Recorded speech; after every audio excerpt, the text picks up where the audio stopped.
What's up guys? So Samsung managed to become the world's biggest smartphone brand, thanks to a variety of smartphones they release every year, but their flagship the Galaxy S lineup remains the most popular and the most well-known. The Galaxy series has always been Android's main iPhone competitor, and it has been that way ever since the very first Galaxy S device launched back in 2010 with the Galaxy S20 being their latest Galaxy series phone. Let's take a look at how the Galaxy S series has evolved over the years.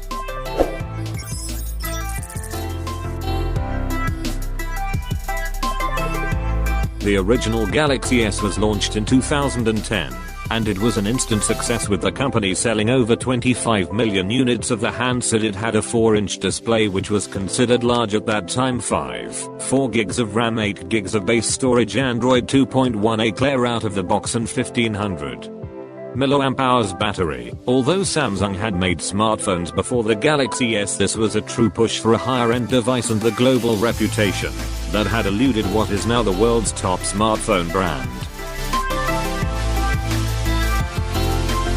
The Galaxy S2 was quite a success for Samsung, with over 40 million units have been sold. In the end, it had a large 4.3 AMOLED display and a rather capable camera for the time with an 8 megapixel main sensor. It provided an improvement in build quality over the Galaxy S, even though the phone was still made out of polycarbonate.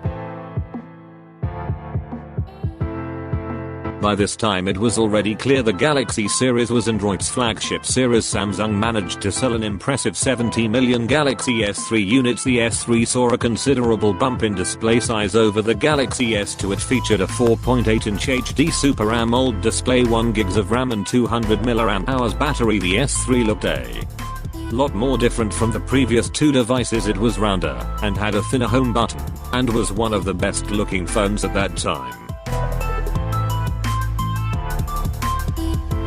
The Galaxy S4 resembled the Galaxy S3 quite a lot. Although his bezels were thinner, it had a 5-inch Full HD display, 13 megapixel camera, 2600 mAh battery, eye blaster and more. Samsung sold 80 million units of the Galaxy S4, making it the most selling Android part mobile phone of all time. The Galaxy S5 also had a similar design. The overall design has changed so little that it was actually quite easy to confuse the Galaxy S5 with the previous versions. A lot of people didn't like the back texture, it was kind of tropophobic in nature. It was also the very first time the Galaxy S branded phone to offer a fingerprint scanner. The sales didn't increase this time, and Samsung sold 40% less S5 than what they anticipated.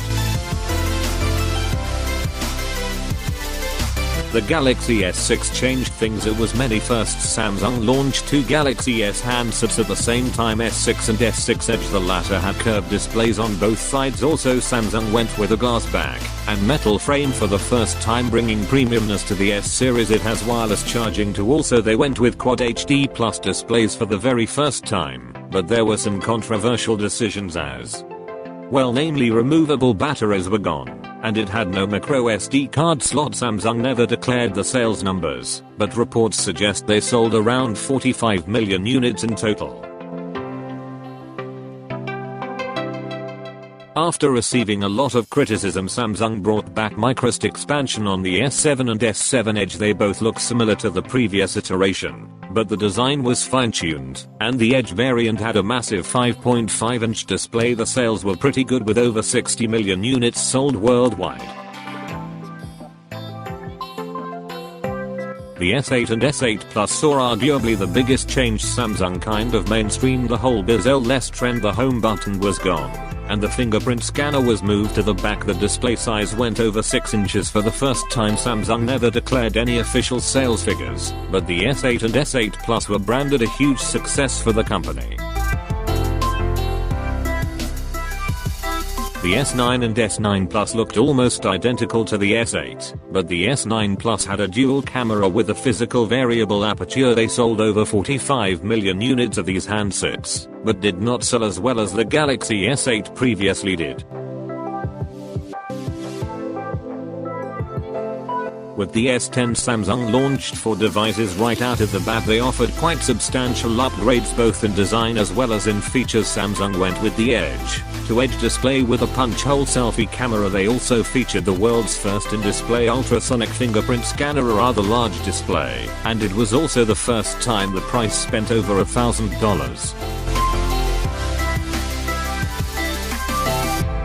Samsung skipped 11 and went straight to 20 as a way of positioning the new line of phones with the new decade. With the S10 family, Samsung tried to give budget-minded shoppers a good option with the S10e. However, with the S20 family, the company took things in the opposite direction. It eliminated the E model and introduced a much more premium variant known as the S20 Ultra. This change made it so at first the minimum amount of money a buyer would need to get a Galaxy S20 phone was $1,000 and the Ultra went to $1,400, making it one of the most expensive normal smartphones Samsung has ever released. It was a big risk to take. Unfortunately for Samsung, it didn't pay off as Galaxy S20 sales have been disappointing. Still, the phones offer some amazing specs: 120Hz display, 8K recording, periscope zoom, and most of the classic Galaxy S element were all there. However, one big thing was missing: the headphone jack.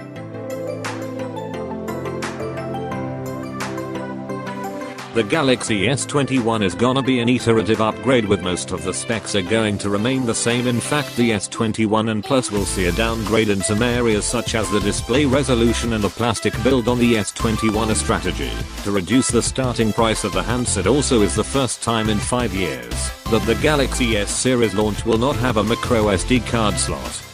But the Ultra is getting some nice little features such as the support for S Pen functionality, making it the first S series phone to do it. 120Hz at maximum dot resolution, a bigger fingerprint sensor, crazy fast processors, and more. With the S21 representing the 12th iteration of the S series, it will remain to see whether or not it would successfully carry the legacy of the Galaxy S series forward. That being said, let me know what do you think about this down in the comments, and as always, I'll see you tomorrow. Peace out.